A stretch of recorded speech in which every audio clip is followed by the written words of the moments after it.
Good afternoon all. I am Vishal Kumar Saktani, Assistant Professor Computer Science, MLB Government College, Nokha. Previous lecture में हम लोग strings के बारे में डिस्कस कर रहे थे, जिसमें से हमने डिस्कस किया था कि स्ट्रिंग क्या होता है, स्ट्रिंग को हम कैसे डिक्लेयर कर सकते हैं, स्ट्रिंग को हम रीड कैसे कर सकते हैं, प्रिंट कैसे कर सकते हैं, स्ट्रिंग्स को हम फंक्शन के अंदर कैसे पास कर सकते हैं। तो स्ट्रिंग्स को लर्न करने की इस अगली कड़ी में आज के इस लेक्चर में हम लोग डिस्कस करेंगे स्टैंडर्ड स्ट्रिंग लाइब्रेरी फंक्शंस के बारे में। तो सी लैंग्वेज के अंदर स्ट्रिंग्स को हैंडल करने के लिए एक स्टैंडर्ड लाइब्रेरी string.h अवेलेबल है। उसके अंदर कुछ जो फंक्शंस है, उन फंक्शंस को हम कैसे अपने प्रोग्राम के अंदर यूज कर सकते हैं, वो फंक्शन का बेसिकली यूज क्या है, उस फंक्शन का सिंटैक्स क्या है, उन सब को डिस्कस करने के लिए हम आज के इस प्रोग्राम में, आज के इस लेक्चर के अंदर कुछ प्रोग्राम्स को डिस्कस करेंगे और जो फंक्शंस है उनका यूज भी डिस्कस करेंगे। तो स्टार्ट करते हैं स्टैंडर्ड स्ट्रिंग लाइब्रेरी फंक्शन के साथ। तो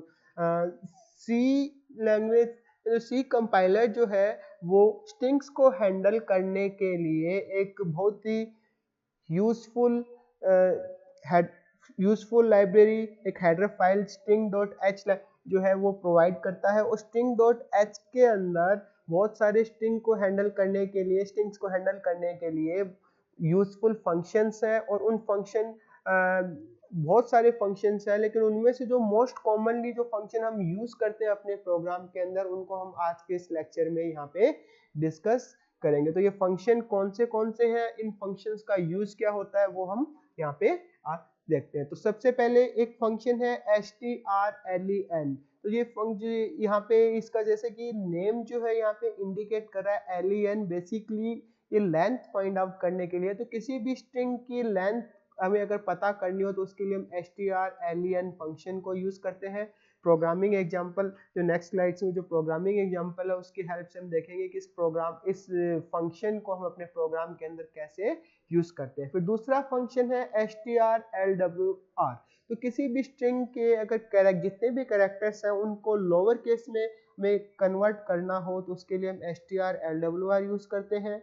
strupr, अगर किसी भी स्ट्रिंग के जितने भी कैरेक्टर्स हैं उन सभी कैरेक्टर्स को हमें अपर केस में कन्वर्ट करना हो तो उसके लिए हम strupr यूज करते हैं। फिर है strcpy। तो बेसिकली ये स्ट्रिंग कॉपी के लिए है। अगर हम एक स्ट्रिंग को दूसरी स्ट्रिंग के अंदर कॉपी करना चाहते हैं तो उसके लिए हम strcpy फंक्शन को यूज करते हैं। फिर है आपका strncpy।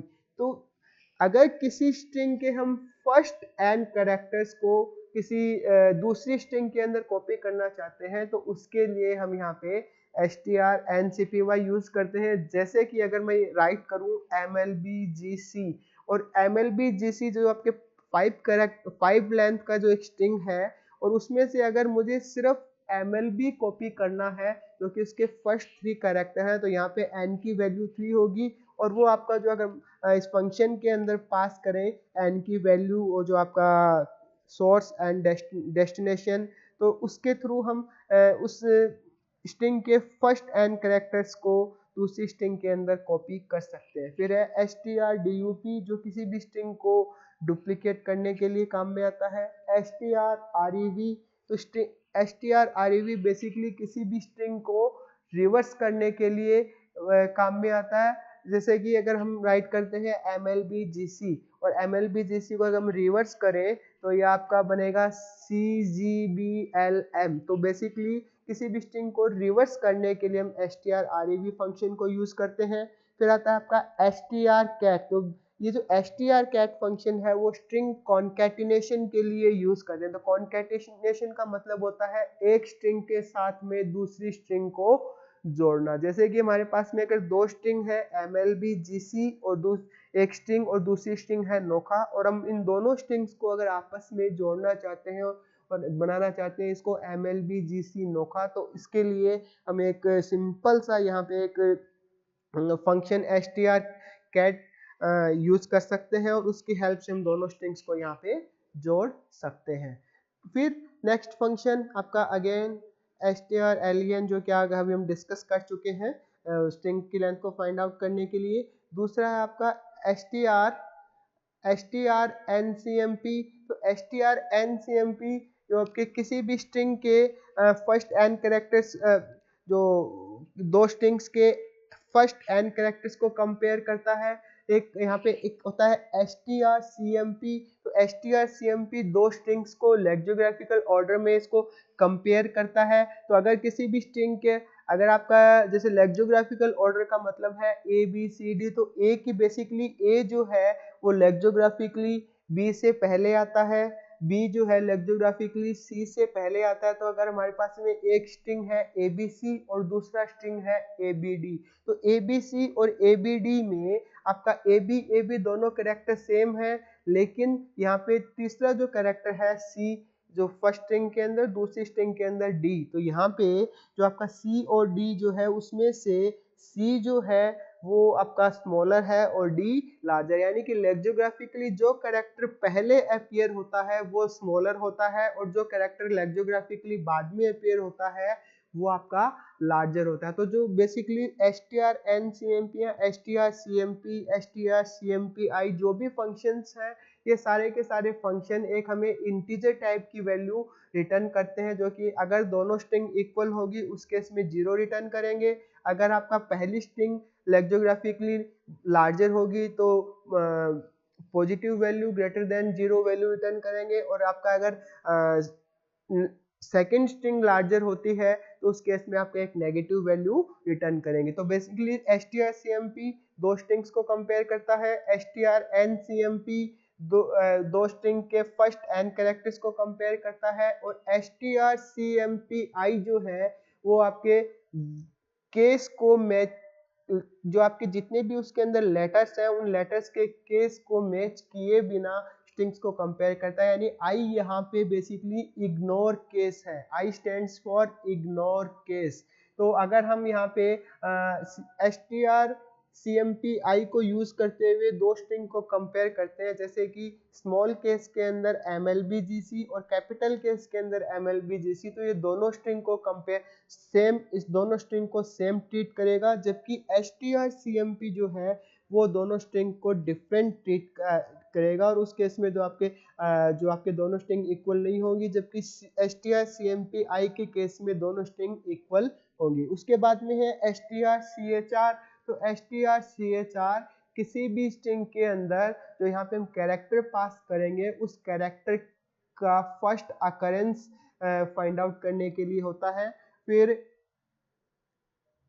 फिर आपका strrchr ये किसी भी स्ट्रिंग का जो लास्ट अकरेंस है उसको फाइंड आउट करने के लिए होता है। तो बेसिकली यहाँ पे आप अगर ध्यान से देखें, यहाँ पे strchr है और यहाँ पे strrchr है। तो strrchr तो है आपका ये किसी भी कैरेक्टर स्ट्रिंग के अंदर किसी भी कैरेक्टर की फर्स्ट अकरेंस को फाइंड आउट करने के लिए, और strrchr किसी भी स्ट्रिंग के अंदर कैरेक्टर की लास्ट अकरेंस को फाइंड आउट करने के लिए। फिर आपका str जो कि किसी भी स्ट्रिंग के अंदर एक जो हम अगर स्ट्रिंग यहाँ पे दूसरी स्ट्रिंग को मेंशन करें तो एक हो सकता है वो इसकी एक सब स्ट्रिंग हो या फिर उसका एक सब पार्ट हो, तो उसका जो फर्स्ट अकरेंस कहाँ पे होगा उस फर्स्ट अकरेंस को फाइंड आउट करने के लिए str यूज होता है। फिर strSET, तो strSET जो है वो बेसिकली किसी भी स्ट्रिंग के कैरेक्टर्स को जो गिवन कैरेक्टर से सेट करता है। तो अगर हमें किसी भी गिवन स्ट्रिंग के अंदर उसके जो कैरेक्टर्स हैं उसको किसी दूसरे कैरेक्टर से यहाँ पे सेट करना हो तो उसके लिए हम strSET फंक्शन को यूज करेंगे। इसी टाइप से strnset जो कि आपके किसी भी स्ट्रिंग के फर्स्ट एन कैरेक्टर को गिवन कैरेक्टर के लिए गिवन कैरेक्टर से सेट करता है। तो यहाँ पे गिवन कैरेक्टर से सेट करने का मतलब ये है कि अगर हमने जैसे एक स्ट्रिंग हमारे पास में mlbgc और हम उसको सेट करना चाहते हैं m से, तो बेसिकली अगर हम यहाँ पे m पास करेंगे तो जितने भी कैरेक्टर्स हैं उन सबको m सेट कर देगा, और जो आपके अगर जो strnset हम जितने नंबर ऑफ कैरेक्टर उस स्ट्रिंग के अंदर उसके जो सेट करना चाहें उतने फर्स्ट n कैरेक्टर्स को, तो उनकी वैल्यू को ये जो है वो गिवन कैरेक्टर के लिए सेट कर देगा। तो इस टाइप की जो जितने भी ये सारे इंपॉर्टेंट फंक्शंस हैं उन फंक्शन को हम अपने प्रोग्राम के अंदर स्ट्रिंग्स को हैंडल करने के लिए यूज कर सकते हैं और अपने प्रोग्राम को बहुत ज़्यादा इफेक्टिव बना सकते हैं। तो अब डिस्कस करते हैं कि वर्क कैसे करें। तो यहाँ पे हमने दो स्ट्रिंग है S1 S2। तो यहाँ पे हम जो कुछ फंक्शंस को यूज करेंगे स्ट्रिंग्स पे, और उसके बाद जो फर्स्ट स्ट्रिंग S1 उसके जो स्ट्रिंग स्टोर है उसके अंदर वेलकम, और जो सेकंड स्ट्रिंग S2 उसके अंदर जो स्ट्रिंग स्टोर है that is two space two MLB government college Nokha. तो यहाँ पे एक जो L इंटीजर टाइप का वेरिएबल L जिसको स्ट्रिंग की लेंथ को स्टोर करवाने के लिए यूज किया है, तो L is equal to strlen S1। तो ये बेसिकली L के अंदर स्ट्रिंग S1 की लेंथ स्टोर होगी। इस टाइप से हम स्ट्रिंग की लेंथ को यहाँ पे प्रिंट करवा सकते हैं। फिर यहाँ पे जो str upr ये आपके S1 को अपर केस में कन्वर्ट करेगा स्ट्रिंग S1 को, और उसके बाद अपर केस में प्रिंट यहाँ करने के बाद में यहाँ पे हम ये जो प्रिंटफ फंक्शन है इसके थ्रू वैल्यू को यहाँ पे प्रिंट करवा सकते हैं।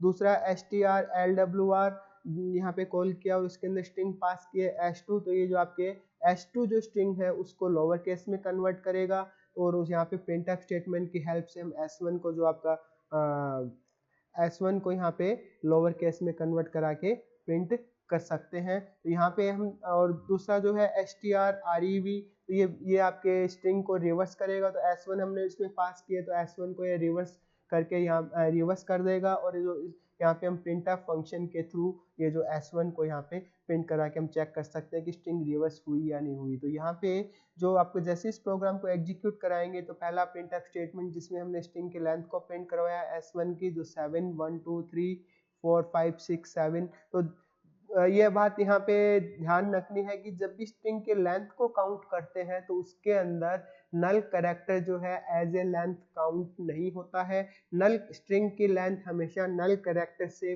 पहले तक जो भी कैरेक्टर है वो वहां तक काउंट होती है। तो नल कैरेक्टर सिर्फ और सिर्फ स्ट्रिंग के एंड को मार्क करने के लिए यूज किया जाता है। तो स्ट्रिंग की लेंथ में नल कैरेक्टर काउंट नहीं होता, इसलिए यहाँ पे हम यहाँ पे जो वेलकम जो आपका स्ट्रिंग है उसकी लेंथ जो है वो 7 है। 1 W1 E2 L3 C4 O5 M6 and E7। तो ये आपका इसके 7 इसकी लेंथ है। उसके बाद में इसको अपर केस में अगर हम कन्वर्ट करेंगे तो ये जो यहाँ पे जैसे कि यहाँ पे ELCOM ये सारे के सारे कैरेक्टर लोअर केस में थे, यहाँ पे ये अपर केस में कन्वर्ट हो गए। उसके बाद में यहाँ पे ये जो इसको S2 को लोअर केस में कन्वर्ट करेंगे तो जो आपका M dot L dot B G ये capital M L B capital था, G कैपिटल था, यहाँ पे C और N ये कैपिटल थे। तो जब भी इसको इस फंक्शन को कॉल करने के बाद में सारे के सारे लोअर केस में कन्वर्ट हो जाएंगे।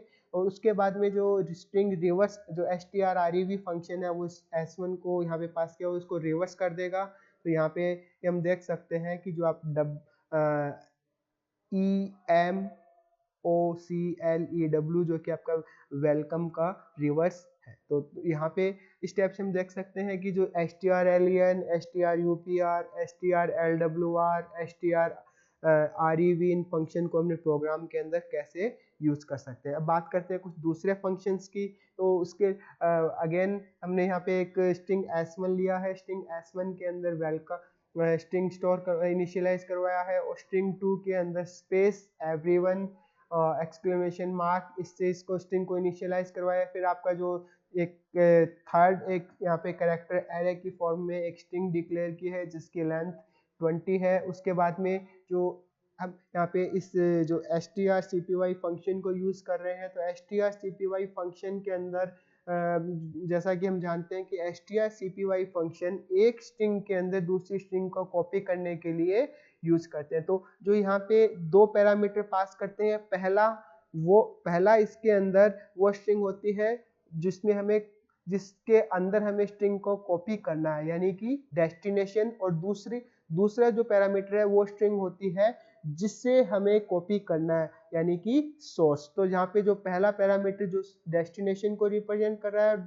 डेस्टिनेशन स्ट्रिंग को, और दूसरा पैरामीटर सोर्स स्ट्रिंग को। तो इसका सिंपल सा मीनिंग ये है कि S1 ये आपके जो S1 को S3 के अंदर कॉपी करेगा। तो यहाँ पे अब कॉन्केटिनेशन का अगर हम यहाँ पे देखें तो कॉन्केटिनेशन के लिए यहाँ पे स्ट्रिंग कॉन्केटिनेशन के लिए हम सिंपली फंक्शन कॉल कर सकते हैं s1 s2। तो s1 स्ट्रिंग के बाद में स्ट्रिंग s2 को ये कॉन्केटिनेट कर देगा। या अब जैसे s1 के अंदर वेलकम है और s2 के अंदर स्पेस एवरीवन, जो तो ये s1 ये जो आपका स्ट्रिंग कॉन्केटिनेशन के बाद में s1 के बाद यहाँ पे s2 भी कॉन्केटिनेट हो जाएगा। उसके बाद में अगर हम यहाँ पे बात करें स्ट्रिंग कंपैरिजन की, तो strcmp यूज करते हैं। तो अगर s1 को तो इसके अंदर भी हम दो स्ट्रिंग को पास करते हैं s1 s2। तो इसके अंदर s1 को s2 से कंपेयर करेगा, तो जो अगर फर्स्ट स्ट्रिंग लार्जर होगी तब तो आपका पॉजिटिव वैल्यू प्रिंट हो, जो पॉजिटिव वैल्यू ये रिटर्न करेगा। और अगर सेकंड स्ट्रिंग लार्जर होगी तो ये नेगेटिव वैल्यू रिटर्न करेगा। दोनों स्ट्रिंग इक्वल होगी तो उस केस में ये 0 रिटर्न करेगा। तो यहाँ पे ये जो दोनों इस केस में आपका ये जो दोनों स्ट्रिंग अगर इक्वल होगी तो यहाँ पे हम देख सकते हैं कि जैसे ही हम कंपेयर करेंगे, इस फंक्शन को एग्जीक्यूट करवाएंगे s1 और s2, तो दोनों स्ट्रिंग जो है वो इक्वल नहीं है। और दोनों स्ट्रिंग इक्वल नहीं है तो ये आपके इस केस में ये जो प्रिंट करेगा both s1 and s2 are not same. तो अब यहाँ पे जैसे हम इस प्रोग्राम को एग्जीक्यूट कराएंगे तो पहला जो प्रिंटफ स्टेटमेंट ये इसके जो s3 के अंदर s1 को कॉपी करेगा, तो यहाँ पे हम इसके थ्रू इसको जो आपका प्रिंट करवा सकते हैं। और दूसरा जो आपका यहाँ पे स्ट्रिंग कॉन्केटिनेशन, तो s1 आफ्टर कॉन्केटिनेशन वेलकम के बाद में एवरीवन ये स्पेस एवरीवन ये कॉन्केटिनेट होके स्ट्रिंग हो। और तीसरा जो स्ट्रिंग कंपैरिजन अगर हम यहाँ पे एग्जीक्यूट करवाते हैं strcmp फंक्शन को, तो ये जो आपका यहाँ पे प्रिंट करेगा both s1 and s2 are not same, क्योंकि s1 के अंदर आपका वेलकम है और s के अंदर एवरीवन, ये तो दोनों स्ट्रिंग सेम नहीं है, तो ये प्रिंट करेगा both s1 and s2 are not same. तो आज के इस लेक्चर में हमने देखा कि हमारे पास जो सी कंपाइलर है वो स्ट्रिंग्स को हैंडल करने के लिए string.h हेडर फाइल के फॉर्म में बहुत सारे स्ट्रिंग लाइब्रेरी फंक्शंस को प्रोवाइड करता है, जिससे हम अपने प्रोग्राम को इफेक्टिव बनाने के लिए उन फंक्शन को डायरेक्टली अपने प्रोग्राम के अंदर यूज कर सकते हैं और स्ट्रिंग्स को बहुत ही इफेक्टिव वे में और एफिशिएंट वे में हैंडल कर सकते हैं। Thank you.